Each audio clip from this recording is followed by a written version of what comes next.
Right, we want to buckle down to our discussion this morning on the Leadership Forum, Who Moved My Cheese? And of course, this is a modern parable. If you joined us at the top of the hour, we just give you a snippet of what it actually means, drawing inspiration from Ken Blanchard from his book, Who Moved My Cheese? So we want to see, the general idea is about people who do not plan for future or who do not read the writings on the wall.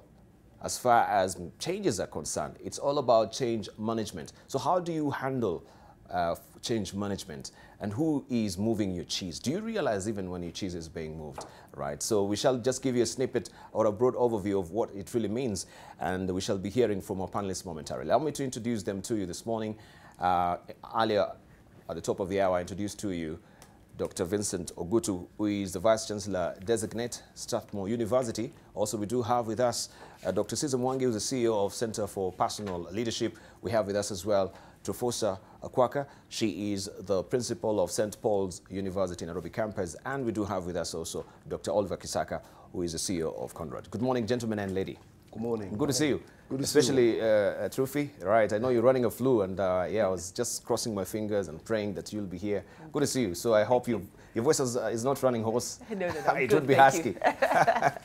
Right. So we actually set the tone for the conversation with Vincent at the top of the hour, but I want just to pick your brains, all of you, as far as this book is concerned, and the conversation that we're going to be handling this morning. Let's begin with you, Dr. Vincent. Not Dr. Vincent, you actually gave your opinion or maybe your snippet of what you think about the book, but Dr. Mwangi. Yes. Who moved your cheese? Do you have a cheese in the first place? I really like this little book, and as you know, cheese is a metaphor for what we are looking for in life. We're looking for something good. We're looking for a good life. We're looking for something we can enjoy.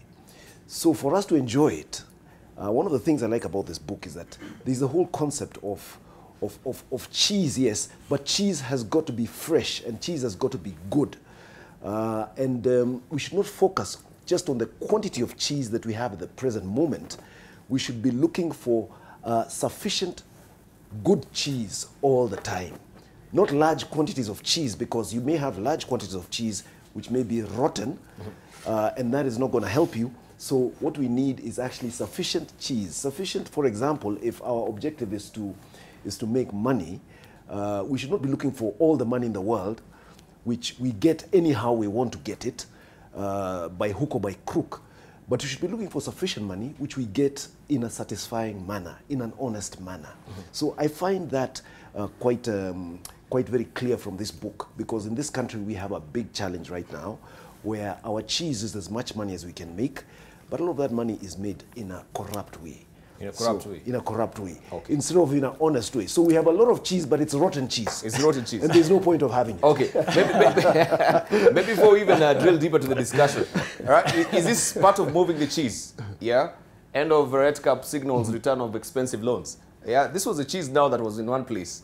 Now it has been moved. Right. Dr. Mwangi. Yeah, well, the rate cap. Well, we say the rate cap is what was causing people not to be afford to take loans. But perhaps you can also look in a different way, where you can say that whether there's a rate cap or not, if you're innovative enough, you'll have a business idea that will give you sufficient returns to cover whatever rate cap there is. Okay? And that is how you've got to manage and manage your approach to such issues, such changes, because those are changes. Those are changes. Yeah. Right. Let's hear from Trufi. Okay. Who moved our cheese? There's a song that was sung, I think, a couple of years ago.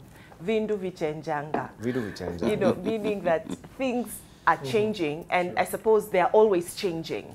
So I think the first thing is to acknowledge that things will always change and nothing will remain the same.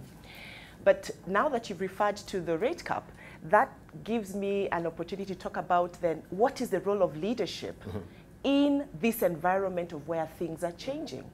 I would think that the role of leadership would be to provide an enabling environment, an environment where people can thrive, people are empowered, people can be innovative, and that there are no hindrances or barriers to their innovativeness. So yes, the cheese is moving. We need to look for fresh cheese, as Caesar has said, but leadership has a role there. Leadership has a role. Right, let's hear from Dr. Oliver. Thank you very much, Dibal, and my colleagues this morning.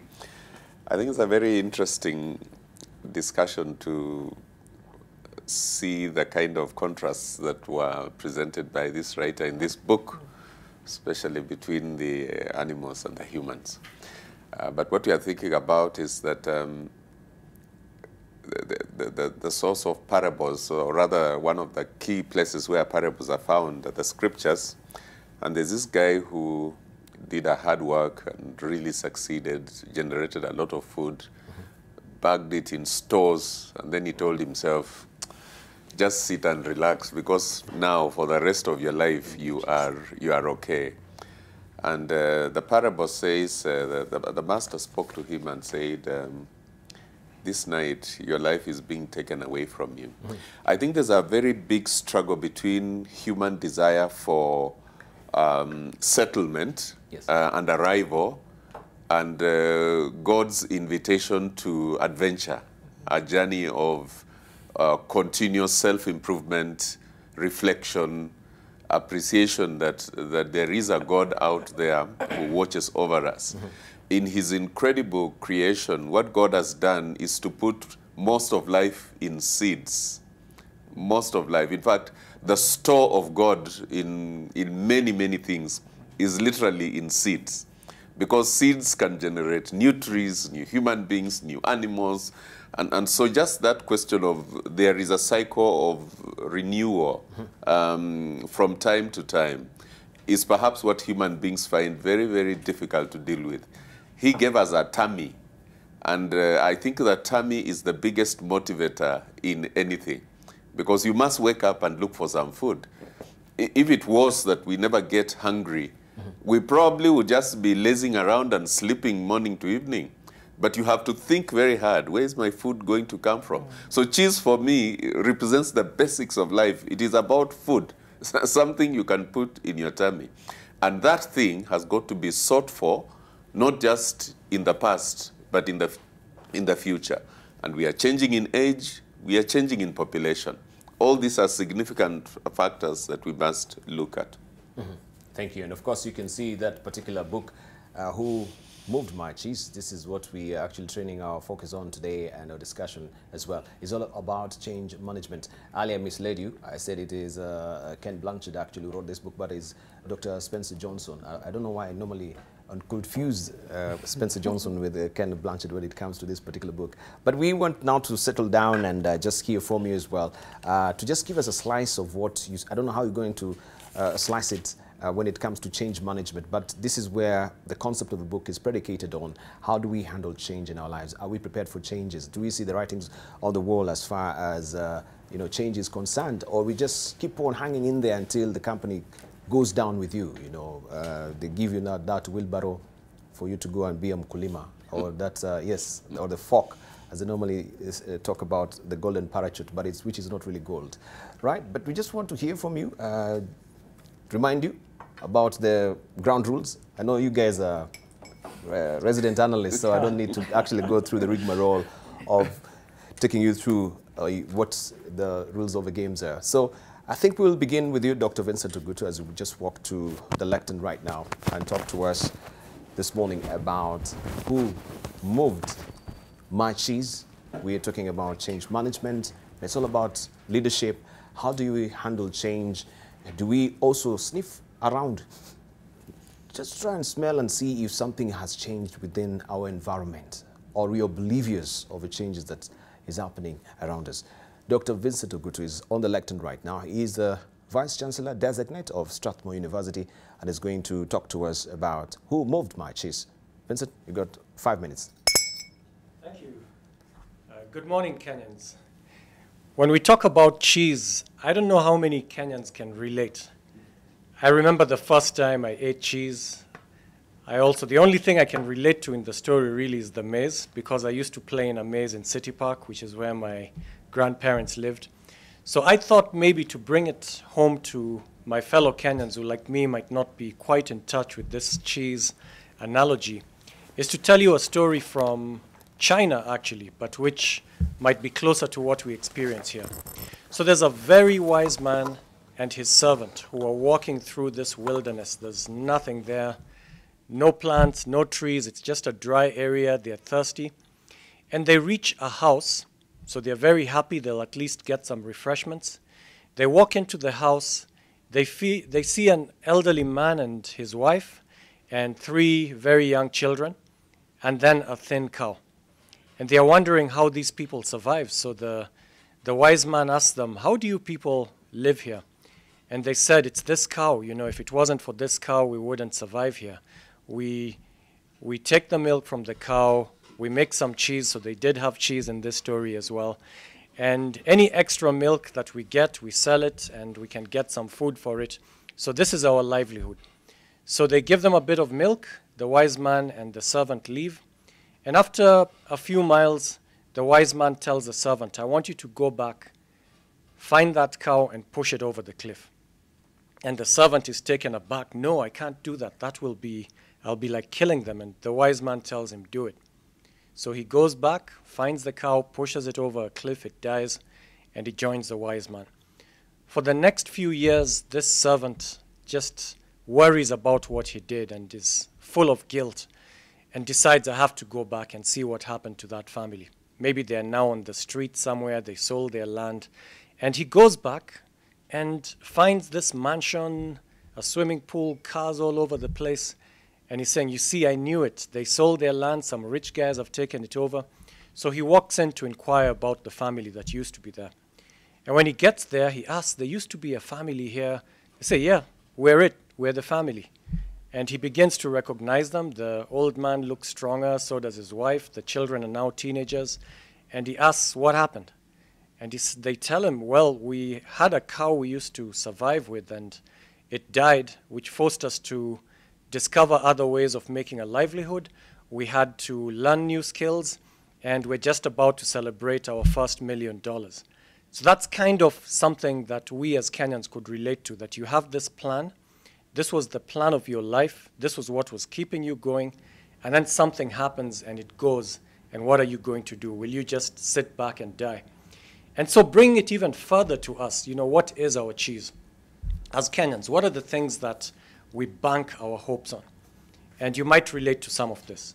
So I have this plot of land, and then people take it over. And that was my hope. I was going to have this shamba and develop it, and it's gone. What am I going to do now? Or you so badly want to go to this school or this university because that'll be your silver bullet to life. And you don't make it. You don't get selected to that school or university. You don't get the course that you wanted to do. Oh my goodness, what's going to happen? Or you wanted a particular job, get a particular promotion, and it didn't happen. So all of this happens. You're looking for money to start a particular venture, looking for a certain deal to happen. It doesn't happen. You'd banked all your hopes in it. So what do? I'm going to give you some quick advice. I'm always accused of being over-optimistic and telling everyone with the mindset you can change everything. So my first point will be, yes, do look at the cheese and see if it really has moved, because sometimes you can still salvage the situation. Don't move on immediately, because there's also resilience. There's fighting back. There's trying to make a change and preserve what your dreams have been so far. But at the same time, you have to look at options.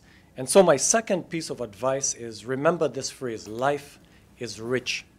Life doesn't give you just one option. Dr. Oliver here talked about seeds. There are so many different kinds of seeds. That's how God has created the world. So many possibilities. So don't think there's only one possibility. Remember, life is rich. When one door closes, another door somewhere else opens. You just have to have your eyes open, looking for those opportunities.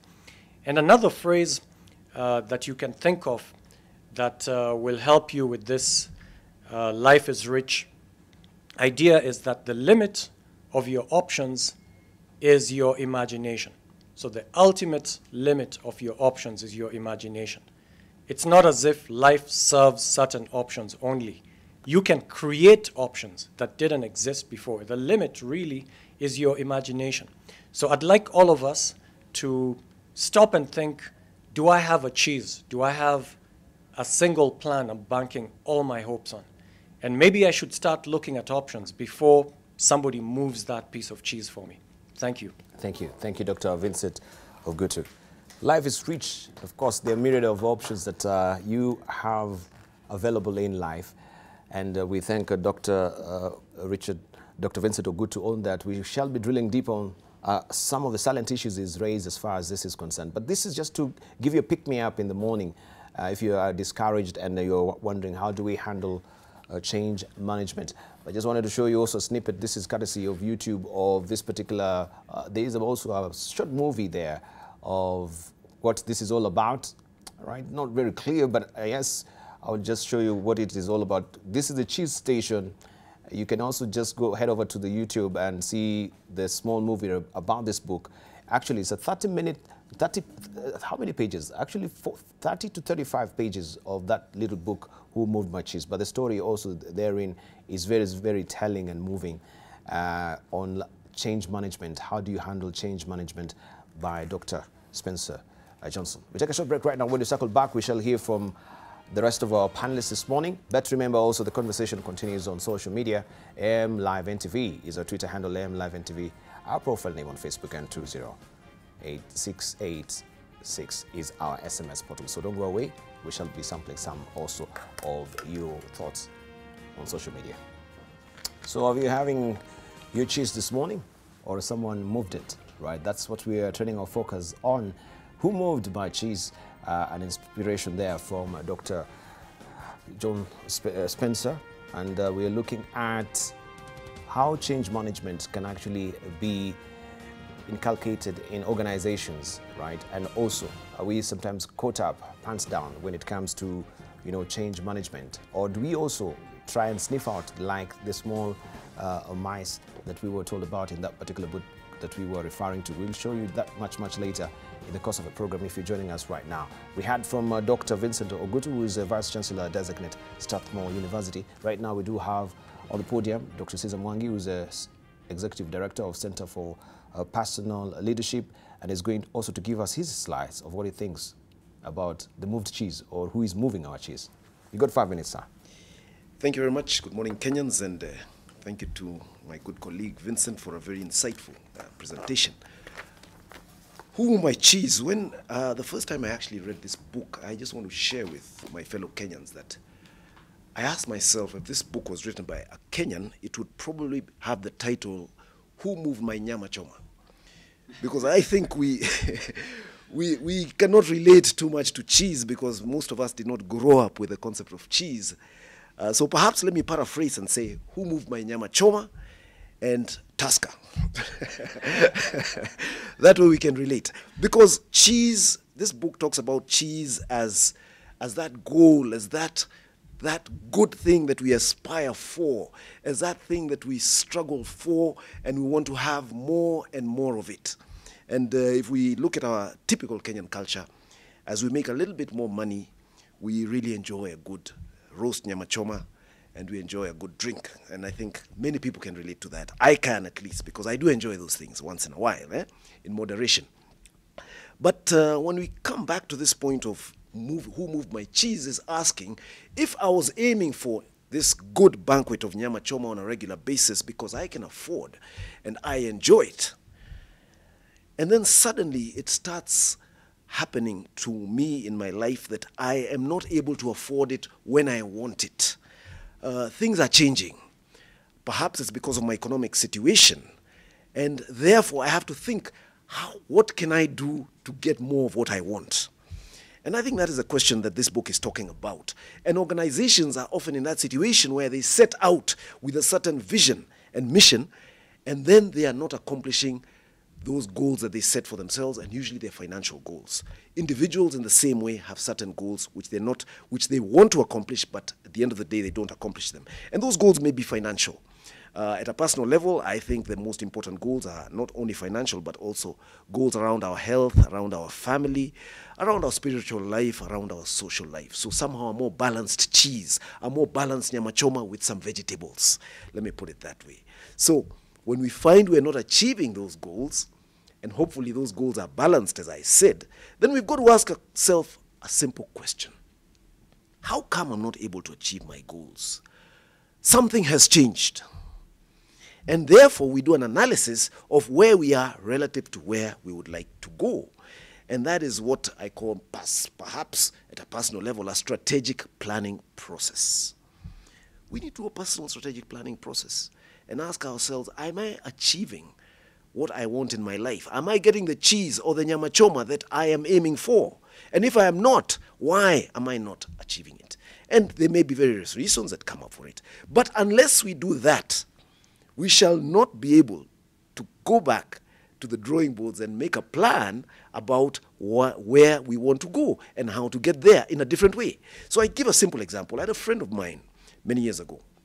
I really love this character because he showed me what is possible at a personal change level. So this fellow trained as a meat inspector. A meat inspector. Yes, he used to inspect carcasses of goats, of cows, and pass them off, tick them off. They're good to go in the butchery and they can be sold to the public. And that was his training. The young man got married at the time and he continued with his job and he enjoyed his job thoroughly. But then he got one child and he continued with his job, and he got another child and continued with his job. And then he realized something. He could not maintain the standard of living that he was aspiring for with this particular job.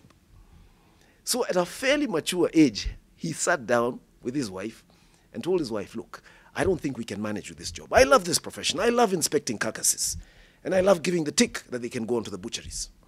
The problem is, I earn very little, and there is no career progression because there are no senior carcass inspectors in this country. There are no great expert carcass inspectors. Carcass inspection is the same for everybody. So there's no place I'm going. So he actually said, I'm going to change my career. And I'm going to change my career. I want to become an accountant. And the wife looked at him and said, an accountant? Be serious, man. You never did any mathematics and you're never good at maths. He said, no, I have never done that. But I have seen that accountants make better income than meat inspectors. And he said, I'm going to resign my job. And he asked his wife, please, can you be the breadwinner for some time as I become an accountant? I met this man when I was very young. He was quite elderly at the time, and he was in the accounting profession in an audit firm I went to work. And he rose through the ranks from a very junior accountant, a very junior auditor, and went up the ranks, and now he's a very senior finance person in this country. It's very fantastic, eh? He had realized, yes, he loved his work. Yes, he loved what he was doing, but it could not make him get the cheese that he wanted. It could not make him get the nyama choma he wanted in the Kenyan context. And he had to do something about it. But one of the things that I noticed about this man, for him to do that, one, he had to be extremely humble. Humble. So that he was no longer the breadwinner for a time in his family. And he was humble enough to discuss with his wife and ask her, can you be the breadwinner? Thank God he had a good wife who accepted. Yes, no problem, I'll take care of the family as you study. Because when he was studying, he was earning hardly anything. And he was a junior accountant, and he was hardly earning anything. But eventually, he took over his role. So, humility. Second is he did not have fear of change. Most of us fear change because we fear we're going to be ridiculed by others. We think that others are observing us all the time, and they're going to say, he's a fool. What is he doing now? He thinks he can do better for himself. He's now no longer a breadwinner. You can imagine his friends telling him, man, be careful. You've made your wife the breadwinner. She'll kick you out of the house, man. Those are the fears sometimes that drive us. But if you have a clear strategy about where you want to go, it does not matter how difficult it looks. It does not matter how ridiculous it looks. Go for it, because eventually it is the vision that you have and the plan that you have that is going to work for you. And the plan is going to work for you. It's not going to work for other people because it is your plan. If you're not getting your cheese as an individual, you're not getting your cheese as a company, you're not getting your nyama choma, etc., it is your problem. It is not the problem of other people. And therefore, it is up to you to solve that problem. Humility, courage. Change starts with you. Nothing changes out there unless it starts with you. And therefore, we've got to examine those fears are coming from our beliefs, those fears are coming from our values, and those are what end up influencing our behaviors. And just as we saw in this book, as I read this book, I realized there were some characters in that book who are so comfortable, that they were continuously focusing on the cheese they had without thinking of the possibility of better, fresher cheese. Thank you very much. Thank you. Thank you, Dr. Mwangi. All right. Do you have a strategic planning process for the future? Are you also embodying these characters of humility, also courage, Do you fear change? That is what is making you be comfortable where you are, surrounded by the cheese. One day, the pile will go down and you'll discover you did not prepare for the future. All right, we want to hear right now from Tufosa Kwaka. She'll walk to the podium. She is a principal of St. Paul's University Nairobi campus, and also she's going to give us a slice of what she thinks about the cheese, right? So many of you are saying we cannot relate with the cheese. And I wonder, what have we been doing? We have cows, right? we have livestock, and many of us, we have cheese. So Tufosa, she's walking to the lectern right now. She has 5 minutes. Let's hear from you, Tufosa. Thank you. First of all, I really like this book, and there is a teens version of the book. And I would recommend that if you have a teenager, get them to read it and discuss it with them. I love the teens version because of how simple it is. But as I was thinking about this, what came to my mind is disruptive innovations. The fact that we live in an age of continuous disruption and change. And many times, those changes are from quarters you wouldn't expect, you least expect. So for example, I don't think perhaps we saw it, but in 2016, when the rate cap was put in place, we were hoping it would be with us for a long time. But alas, we have woken up today, and the court ruling is there, that it is, it's being lifted up. So I want to give us some tips that I think would help us along life's journey in accepting that we live in an age of change. Many times the change will come from the quarters we least expect. Look at something like M-Pesa. M-Pesa was a disruptive innovation. It has changed how we do business. It has changed how we live our lives today. But I can assure you that we least expected it when it first came. In fact, I remember we were wondering, will this really happen? Will this really help us? Think about a company like Kodak. Kodak was the leading photography company in the world. But what happened? They ignored digital innovation, and eventually all other companies came and overtook them. So as we think about it, let's agree that vindu vichenjanga, and that change is inevitable. So a couple of things I just want to pick, and I've picked from this story. The first one is the fact that change is inevitable, and that change will always be there. Therefore, we must be ready. But that also means that we must readjust ourselves always. If you read in the story, the mice kept sniffing.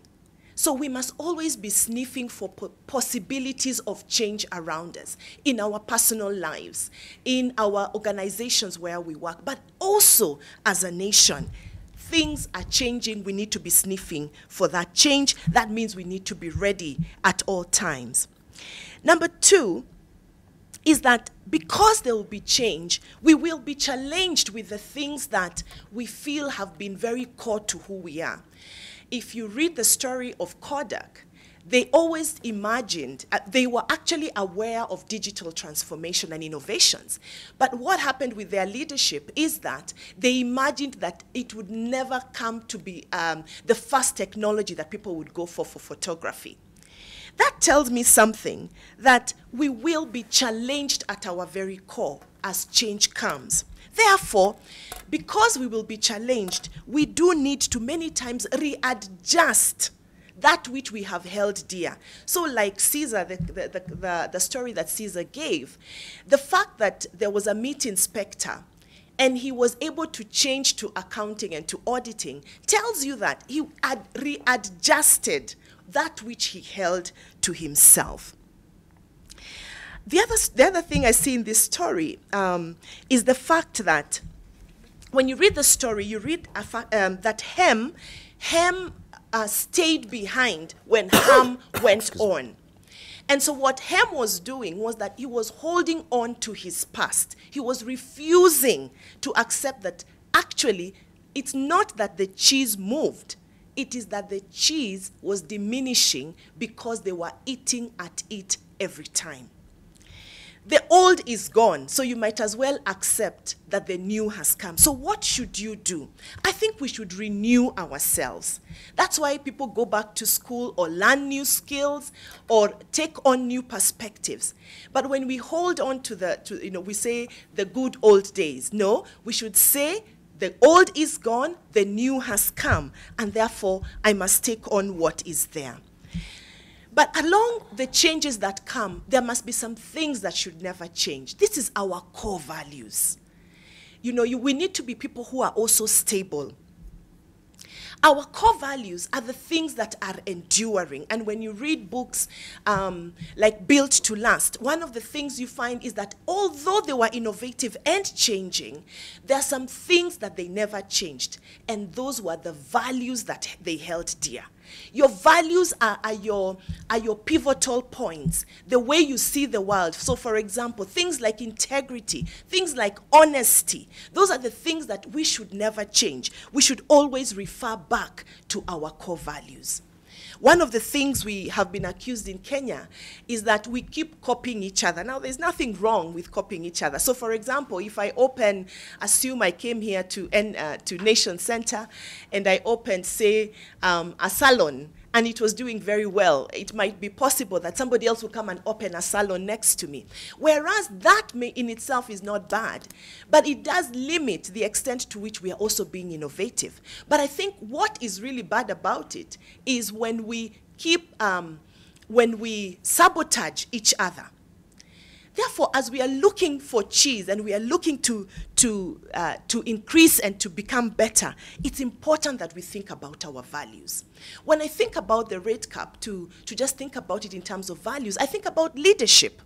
Because then I think, what in the first place made us have a rate cap? That for me is a leadership question. What problem did we have that we were trying to solve?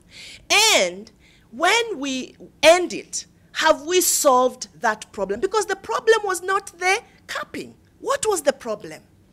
That's a leadership question, because it means that as leaders, we need to be driven by our values. We need to go back to our values and say, what is it that we need to do? What kind of environment do we need to create for our people to thrive? The other thing from the story, as I conclude, is hopelessness. Ham stayed behind, perhaps out of hopelessness. And in the journey of change, there will be times we will be discouraged. We will feel the end has come and I have no future. But what happened is the two mice kept sniffing. They kept going. They kept going on. They were resilient in that which they were doing, and they kept looking and hoping for better. And so as we continue in life's journey, with the changes that will come, let us keep going. Don't give up. Don't give up. Don't give in. I think from the medical field, we find that when patients are on their deathbed, normally what makes the difference between somebody who lives longer and somebody who dies is hope. Hope that tomorrow will be better. Hope that there is something better around the corner. That hope keeps us innovative. It keeps us looking. It keeps us going. So let's not give up, even in the midst of change. Thank you. Thank you. Thank you, Trufi, for your delivery this morning. We thank you. And of course, I hope to pick those salient points he's raised. Many of them, we're living also in a disruptive age where we have disruptive innovation. Things keep on changing around us. But she says, she's asking you, are you smelling, are you sniffing out to see if your cheese is growing old? All right. So when you know change is happening, you prepare in advance. And of course, you keep your eyes peeled to see what is happening and keep out your ears as well to listen and hear also what is happening around your environment. So the quicker you let go of the old cheese, right, the sooner you can enjoy also the new cheese. Up next, we want to hear from Dr. Oliver Kisaka, who is the CEO of Conrad, and is walking to the lectern right now to also give us his view about who moved or who is moving. Who moved my cheese? You got 5 minutes. Thank you very much, Dibal. Maybe begin by saying I'm from Korat. Korat. Korat, Africa. Thank you. Thank you so for that correction. Yes. Korat, Africa. Yeah, thank you very much. I wish to begin first by appreciating my colleagues for the insights that they have shared as they stood at this podium. And to say it set me thinking, and I actually thought maybe the problem with Kenya is that we are feeding on stale cheese. Our cheese is stale, and we don't realize it. Our cheese is stale. Yes. You see, the story in the book presents a contrast between mice and men. And it does suggest that mice are successful, men are not. But if you see the message in there, the message says, if mice are successful, men must be much more. Because mice sniff because that's the single approach to life that they are used to. That's what they know. That's how they are created. Men are created in the image of God. They have capacity to innovate.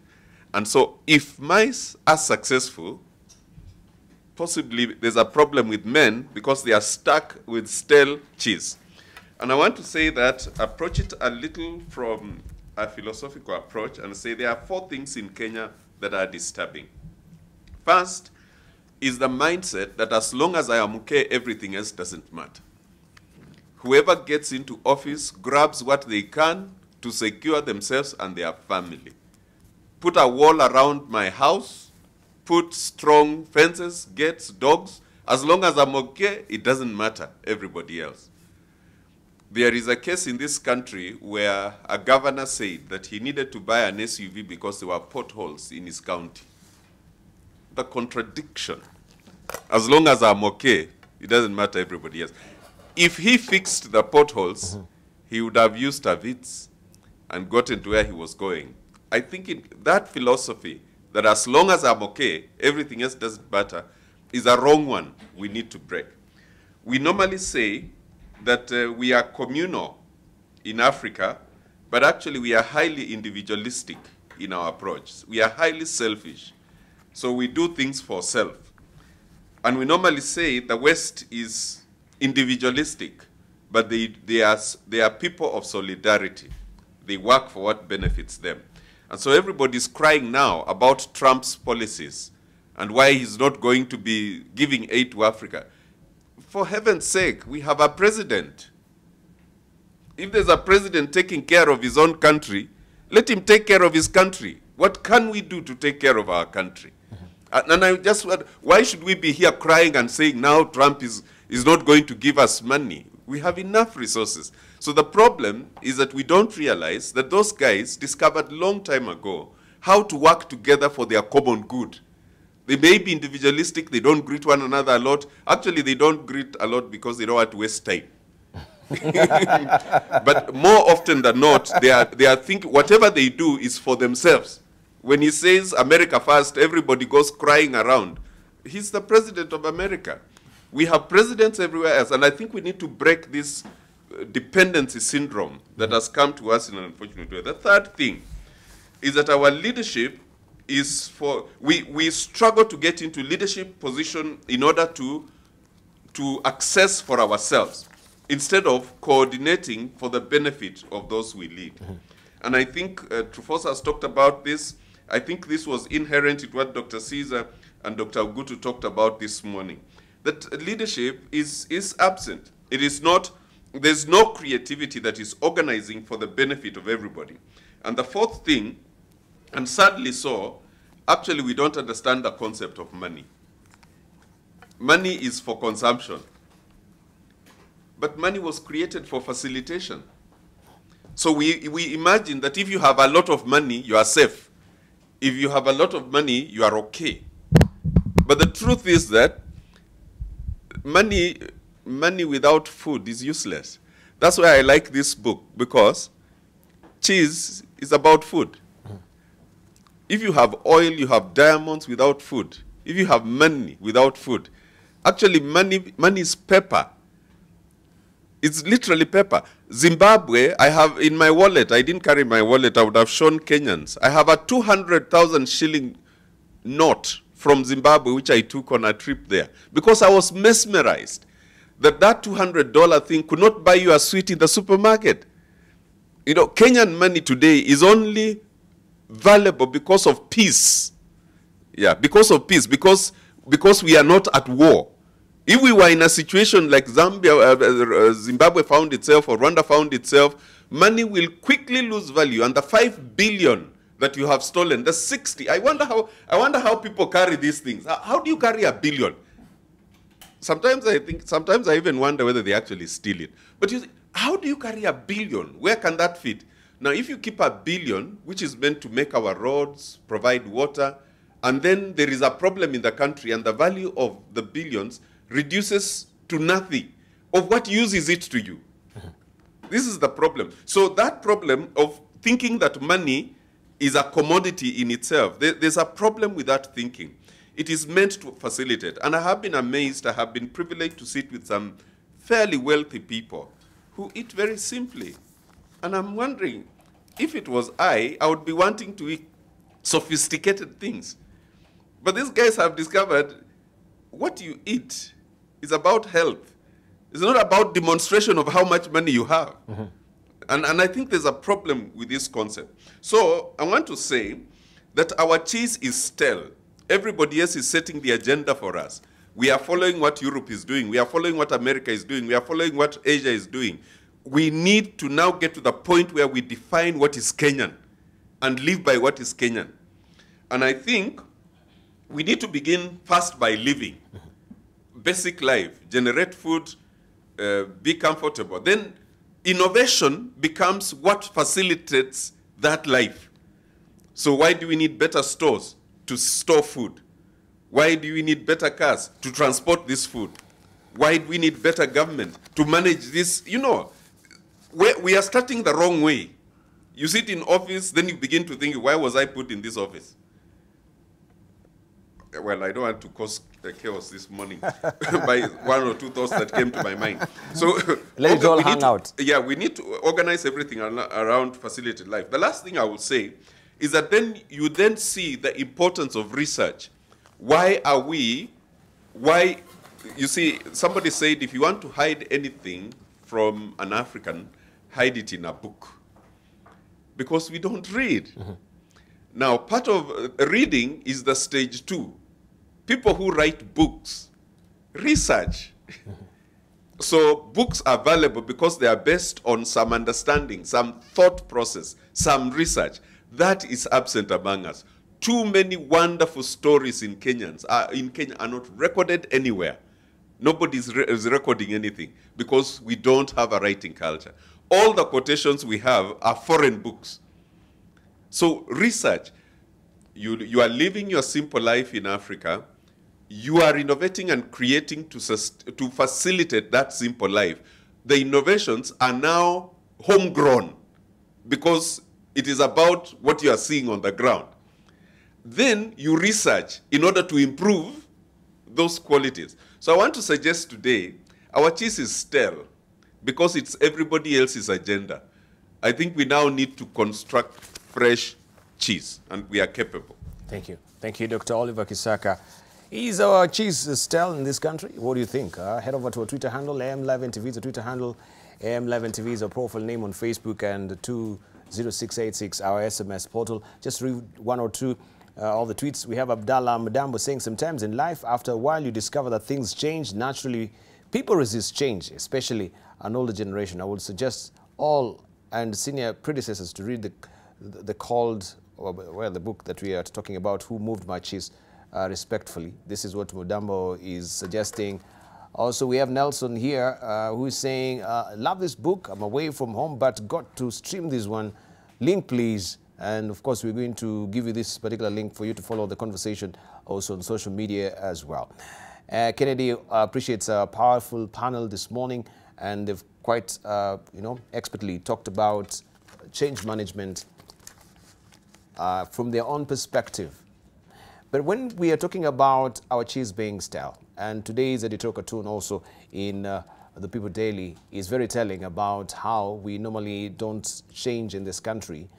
Right now we have the meteorological department warning Kenyans, yes, drought is looming, and security, food security also within the northern frontier is also a big issue. And this is very cyclical in this country. Over the years, we've always been talking about food security, hunger, drought, and famine. And you will see, keep your eyes peeled and keep out your ears, you will see we'll have press conferences trying to address the same issue. If we just have that editorial cartoon back, we can see this is the Kenyans who are now, again, seeking aid. You can see a hand or a pail in hand there going to the governors that you're talking about, to the big fuel guzzlers there, right, riding on potholes, right? So they're oblivious to what we are really going through as a country.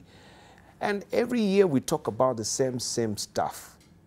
I bet you will see the CS of agriculture coming and telling us there's enough food reserves to feed the whole country and in northern frontier. We should not be worried of such, but still see the pictures. They'll be diametrically different from what actually is coming on tipping off the tongue of our leaders. Let's just begin with you, Dr. Vincent. When we're talking about cheese, it seems in this country, maybe they picked the mice and the humans because mice maybe have better olfactory faculties than us. they can smell better. How can we improve on smelling, so to speak, figuratively? Mm-hmm. It's interesting that they picked mice, because mice will obviously go for cheese. Now, if you're taking mice as your role model, and this is actually one of the criticisms people have of this book, that look at who you're giving us as your role model. You're giving us mice, we should look up to these mice and learn from them. And then what the mice are going for is this cheese, which we are also going for. So the way I look at it is, who defined my cheese? What's my cheese? Because a lot of problems stem from accepting that there is the cheese. This is the one everyone should be going for. And the reason it's such a powerful concept is because once we set our heart on something and we believe all our hopes are going to be realized in that something, if we don't get it, it's a disaster. So rather than help the viewers to understand how to still get that cheese, which maybe you're hoping we will do, give you strategies to get the cheese, I want to kind of roll back and say, wait, are you going after the correct cheese? Did you define this cheese, or did somebody else define it for you? Like, success in life looks like this: having those big cars you've just shown us, having that big house, having that unlimited money.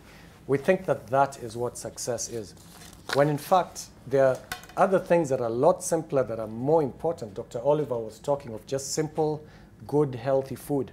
You know, that is the proper cheese you should try and get, instead of some complicated, sophisticated food, which makes you look good. That's the cheese that everyone's chasing after, but is actually not good for you.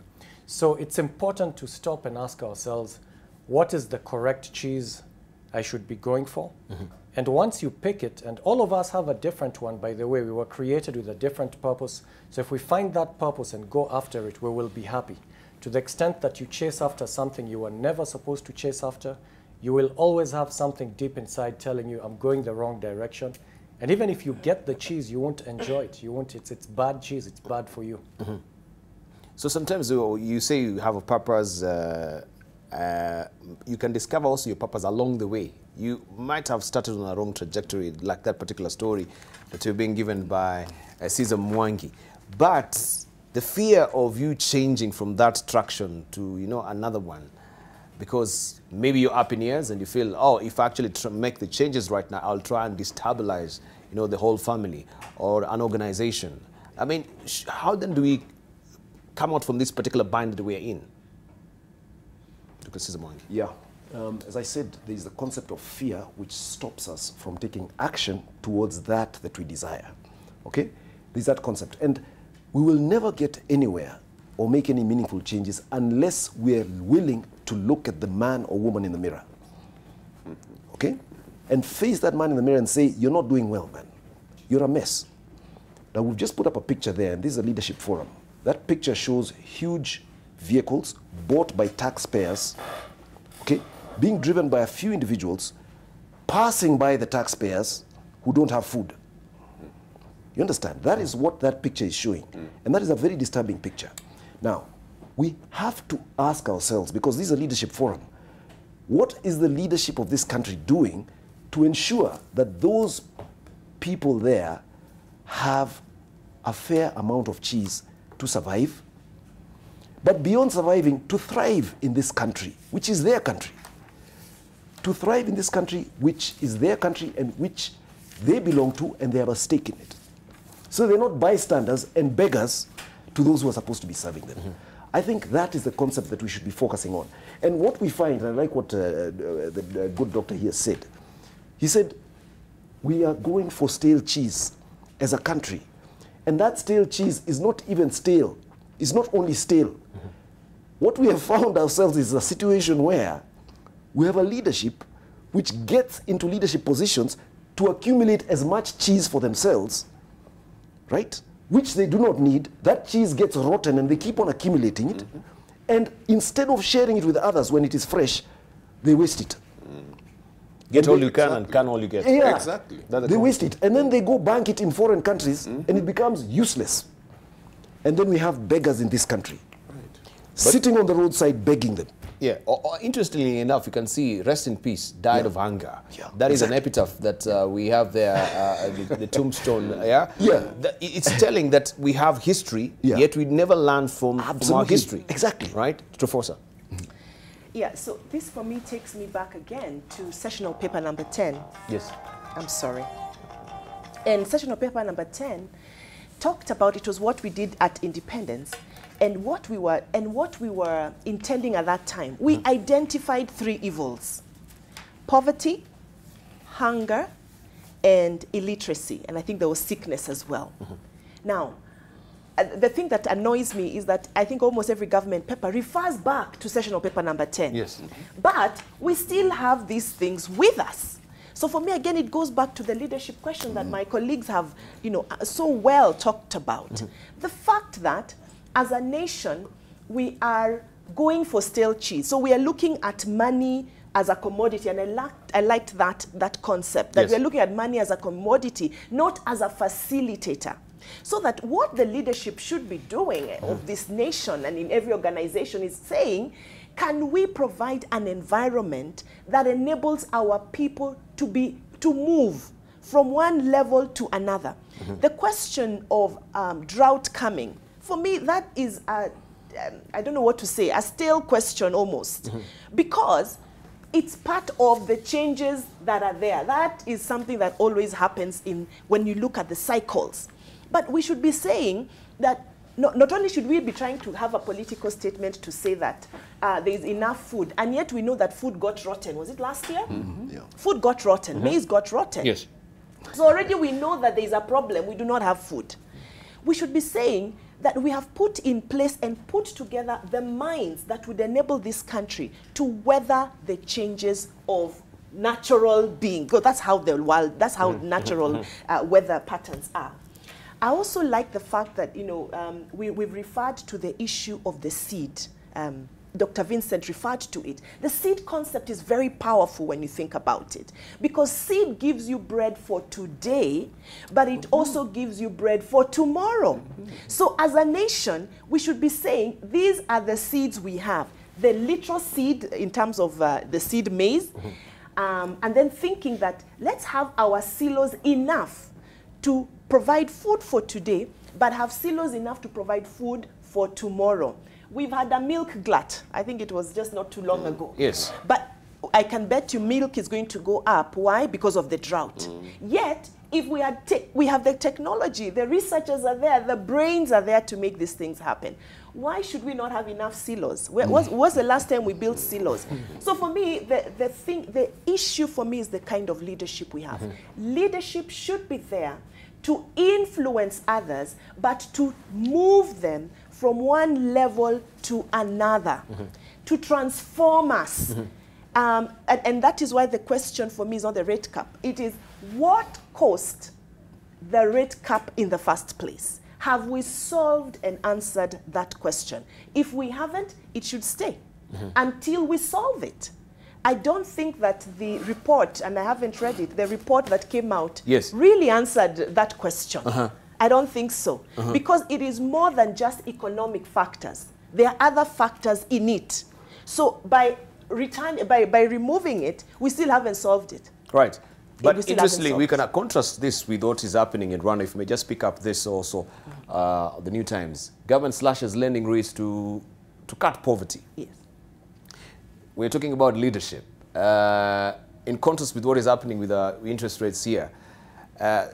Briefly, maybe we can try and compare and see when you're talking about leadership itself, is it a crisis that we have in this country, so to speak?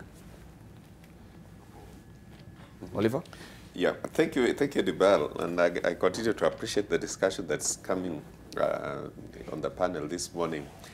I think for me, what is said is that we don't realize that we need to be doing things to sustain one another. Yes. We are playing to a global gallery. Rwanda could probably have kept their rates based on Kenya's capping. They might have been arguing in the parliament and saying, look, Kenya has kept. Why should we leave ours without capping? While Rwanda is coming to do the right thing, Kenya is going the wrong direction. Barclays Bank declared a profit of 7 billion. Yes. Okay. So how can you say that you have underperformed when you have 7 billion? When the same banks in Britain are only giving a rate of 3 to 5%. Yes. What is it about Kenyans killing other Kenyans? Why are they not talking about the efficiencies inside the banks? Why don't they realize that I don't think that Kenyans who have bank accounts in this country are 1 million. I would stand to be corrected. They might not be 1 million. And yet, if you facilitated more Kenyans to actually make money, you have more bank accounts. Yes. And make more money. Why must you kill the few that are there, that are seeking to actually go better? And again, I'm sorry, because when people think about Trump, they think about him for the wrong reasons. He has a good side. One of the things he did when he came into power is that he lowered tax rates by 15%. People have so much money, they are now thinking of buying houses, they are thinking of investing, SMEs are coming up. People have more money in their pockets. When you have more money in your pocket, you buy. Industries that are selling products are actually able to make money. Yes.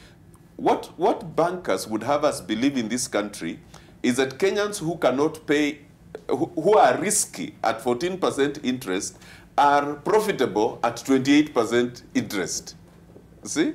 So you charge them more and then make it difficult for them to pay, and you can give them money when it's more difficult for them to pay. So we are playing to a gallery somewhere, and we have not realized that this thing is about facilitating one another. Why don't we look at one another as Kenyans and say we are all brothers and sisters? If I was lending money to you, would I like to lend it to you so that I kill you, or would I like to lend it to you so that you grow and develop and become somebody who can actually give it back to me? If we were thinking that way, this question to me would not be a big issue. So let me invite our leaders, let me invite the average citizen in this country to say there's opportunity. There's great opportunity in Kenya. Instead of us seeing maize being brought from foreign countries, filling our silos, sucking up all the money that should have bought maize from our farmers, putting those farmers in a difficult situation where they cannot sell their maize, they cannot take their children to school, they don't even have capital to now reinvest in the land. And then now we are facing a drought and we don't have food. So you have impoverished Kenyans deliberately, and you have a situation that has come to them because of unfair climatic conditions. I think there's something quite wrong with the way we are thinking, and we need to reorganize that. Yes. Right. Dr. Vincent, briefly. Yes, I want to weigh in on the leadership aspect of all of this, and especially the global national aspect of it, because it's a leadership forum. One of the criticisms of this book is that it's telling us that whatever the situation, just move on. You know, move on and look for something else. We don't stop to re-examine, did somebody actually move my cheese? Did it actually happen? And this is happening on a national scale, and we're looking usually at the wrong figures that don't alarm us. And I want to actually alarm you. I want to give you a figure that I recently came across, which was shocking, and it's our debt figure. We know it's bad, but we don't know how bad it is. The correct way to look at the debt figures is to look at how much are we paying in debt service per year, okay? Because when you sign a contract, you have to pay the debt before you pay your salaries. That's the contract. Now, our debt service per year divided by our income per year is 38%. So we earn 100%, take away 38, that goes to debt. You remain with 62. Out of that 62, we're paying 45 on salaries, just salaries already. You're left with 17. 17 is what you're supposed to survive on. We've not even talked about development yet. We're talking about survival, recurrent expenditure. So the borrowing that we're doing is actually helping us to meet recurrent expenditure, which is actually illegal by our constitution. We're never supposed to borrow for recurrent, only for development. So we claim it's for development, but it's for development with overpriced projects. Then it's to service the debt we can't pay with our income, and it's also to service our recurrent expenditure. How long can we continue like this? Probably another 3-5 years tops before we actually declare sovereign. We just say, look, we're insolvent as a country. It's really bad, and it means our cheese has been taken by these overpriced projects. We're being made to chase after something, you know, all these dams that are being touted to be built in many, it's not just one county, there are many such projects. The time has come to actually stop and say, we can't eat such a big cheese, let's not go for it, we can't afford it. We need to make some hard decisions. And then whoever's actually moving these cheese, we have to deal with them. We can't just move on. You know, we cannot do that. We've got to do something about it. Interesting figures there that you've broken down for us. Truly, if you're surviving on 17%, then what do we have for our future? Where do we even save from this? Because this is we're basically spending more than the sustenance. 17. Right? Interesting. But I just wanted to, before we come to Dr. Caesar, we look at this particular supernormal profit still that were being made by the banks. This is after we had this interest rate, you know, installed, the capping, right? And this is 152.3 billion shillings recorded profit in 2018.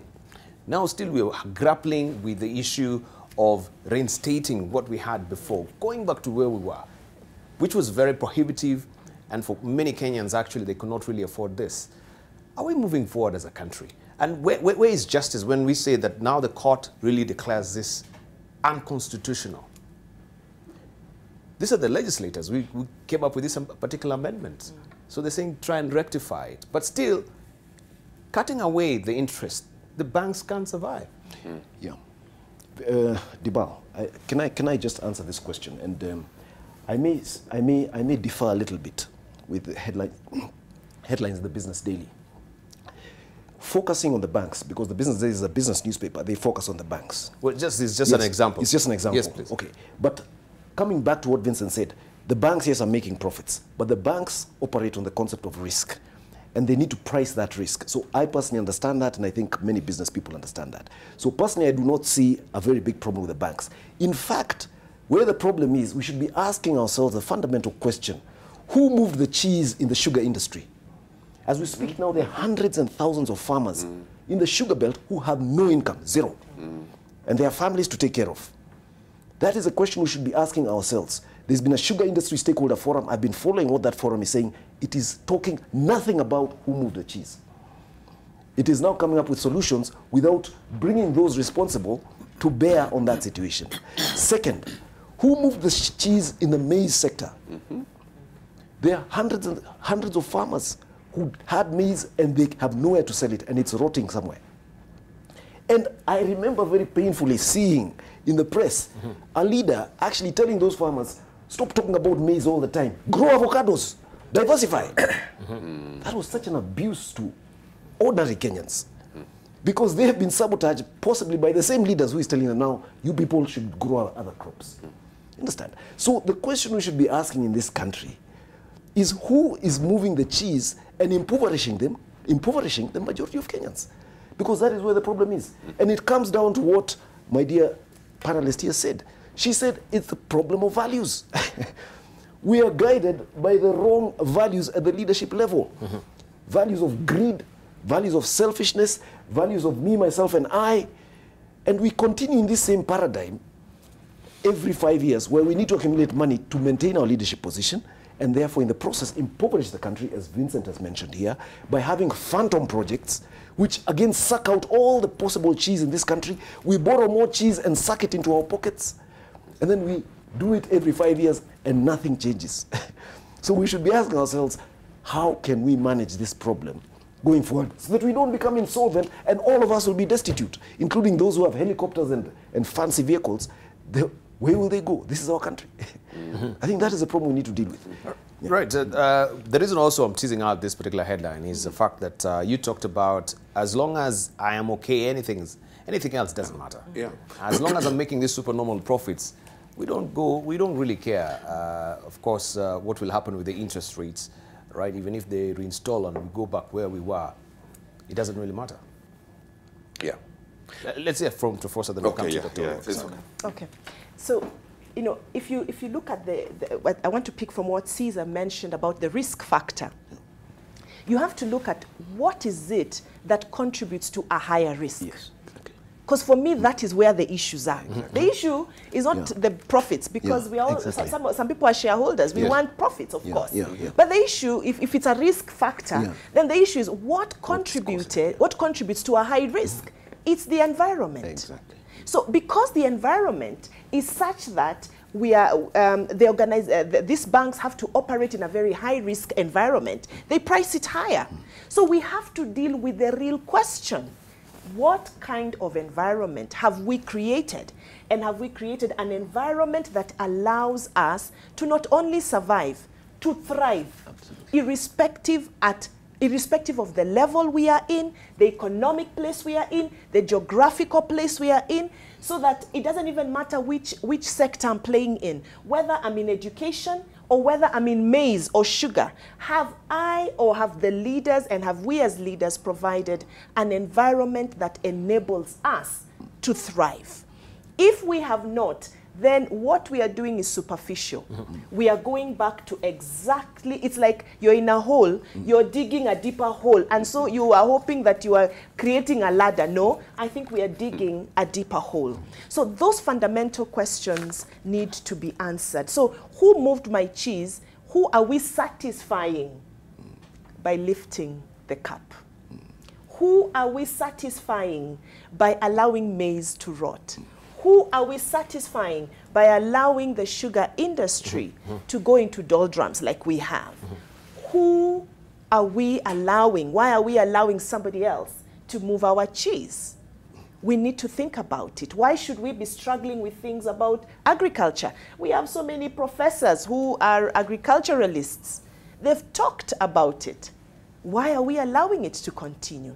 So the environment is what we need to talk about. We need a better environment, an environment that allows for innovation, that allows us to thrive and not create barriers and hindrances. Right. Dr. Oliver Kisaka, the dependency syndrome that we mentioned, if we are actually feeling that we owe maybe our lives to someone else, or maybe the prosperity of our lives and the success of our lives to someone else, then they're bound to actually, set the agenda for our lives.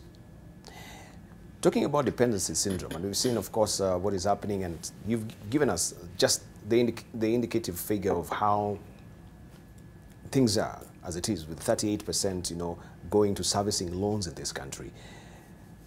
When it comes to dependency, we can see we have poor negotiations, where we have also this country being sort of shortchanged when it comes to even, we can pick a case in point of China and the trade imbalance that we do have with China right now, the standard gauge railway. I just want you to comment on this a bit, and who, if we give powers to all, an empire like China so far, as far as maybe the development of this country is concerned, then they are the people who will be moving our cheese around. Sometimes I think, Dibal, that when people in all those countries look at us in Africa, they just laugh and mock and just wonder. You've been sent by the country to negotiate such an important thing like credit on such an important structure like that one. Somebody gives you 2 million shillings. You are so happy. You allow him to pass everything that he desires, good for themselves, nothing for us. You know? It's amazing. This person doesn't even understand that the 2 million shillings they have been given will be taken away by those same people in no time. You know, in no time. The picture I have is the madness on our roads. When drivers come, he's supposed to stop at a red light. He enters the roundabout and cannot move further, and blocks the vehicles that were supposed to be using that space, and then wonders, why am I not moving? No, he's hooting.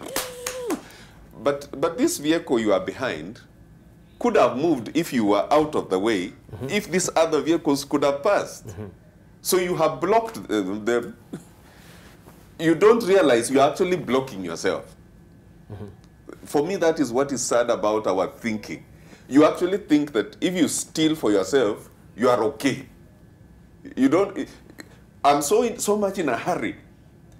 This space in front of me, I must move in. Then you get stuck there for the next 1 hour. You have to look for a policeman to come from somewhere. Sometimes we are helped by matatu touts. They come out and they start organizing people. But it's a person who is unable to connect that my life is only successful because of the success of other people. And we need to break this curse. I pray that God helps this country get out of this mess. We will face China, face America, face Europe as a united team the moment we realize that bribery is not a benefit for me. Even if they were to put 200 million shillings in my account in some foreign place under a fictitious name, it's not a benefit, because what they are going to extract from your country, which belongs to you and your children and your children's children, is many times more than that 200 million. Sometimes I think that the hurry to invest in Kenya is because of our foolishness and our stupidity. The conditions here are favorable to every big bank. For me, in this bank issue, I do not come from a misunderstanding of the question of risk. I come from an approach where fellow Kenyans who preside over these banks consider their fellow Kenyans unreliable, untrustworthy, high risk. Don't give them money. Don't give them money at 6%. You will never recover it. For heaven's sake, if somebody is risky at 5%, he will still be risky at 30%. So it doesn't make sense for you to lend to him at 30% just because now the interest is high. Thank you. The key thing here should be, can you facilitate these Kenyans? This guy who's trying to start a small shop, can you facilitate him to get stock? Because he will come back to your bank. Thank you. Yeah. Right. We stop for time, and I just want also to pick our headline thoughts. Let's just begin with Dr. Vincent Ogutu. Finally, as we're winding up. Okay, so just to wind up, there's this issue called agency. Yes. How much power do I have over the things that happen to me in my life? It is true that the environment plays a big factor, but what are you going to do? Are you going to sit back and say, well, I'm defeated and there's nothing I can do? That's really not an option. It's never an option. You should always look at, fine, the environment might be hostile or whatever it is, and that can even be looked at as an opportunity, but what can I do? So always keep thinking of what is within my power and what can I do? Thank you. And earlier on I said, the limit is your imagination. The solution is up in the air. Somebody clever enough will find it. You can be that clever guy. Use your imagination. Have the confidence that there are options out there. Thank you, Dr. Vincent. Let's hear from Dr. Caesar. Yeah, after a very interesting discussion, I just want to maybe address this to our leadership philosophy. 30 seconds. And I want to say very clearly, you can fool some of the people all the time. You can even fool all the people some of the time, but you cannot not fool all the people all the time. We need to change, otherwise we shall become extinct in this country. And very soon we shall be having our people trying to flee this country like we know in some African countries, trying to flee and risk their lives across the seas to get out of this country because we are sinking it. Thank you. Let's be careful. Thank you. Trophy. I think for me, I go back to Chinua Achebe's no longer at ease. This country is no longer at ease. And we need to come to a place where we agree that that something must change. Things are already changing, but we must provide an environment that enables us to thrive. Taking the seed concept from Dr. Vincent, the seed allows us for today and for tomorrow. Let's be careful with our seed. Thank you. So that we can have bread for today and tomorrow. Thank you. Right. 30 seconds, Dr. Oliver. Yes, I end with who moved the stone. The mice are brilliant enough to reorganize themselves. Certainly we people can do better than that. And I want to just say, regulations is not supposed to stifle and make life difficult for people. Leadership in a nation is supposed to facilitate them. So let's not have laws. Right now, there's a lot of discussions about the cooperative sector that is actually going to kill it. People have no access to banks and no access to cooperatives. So please, regulations to facilitate Kenyans. Thank you. Thank you. Thank you very much. Just a bit of tweets as we're winding up. We have Gashari saying, great debate and sober minds. How I wish that this conversation went on before these leaders so that they listen and pinch their ears. Kenyans, too, need to style up. We've spread this bed ourselves. Now we can't sleep on it. This is what he says there. Also, we have Titus Karwen saying, who moved my cheese? Very intelligent panelist. Keep this discussion until every Kenyan buys it. Every Kenyan buys it.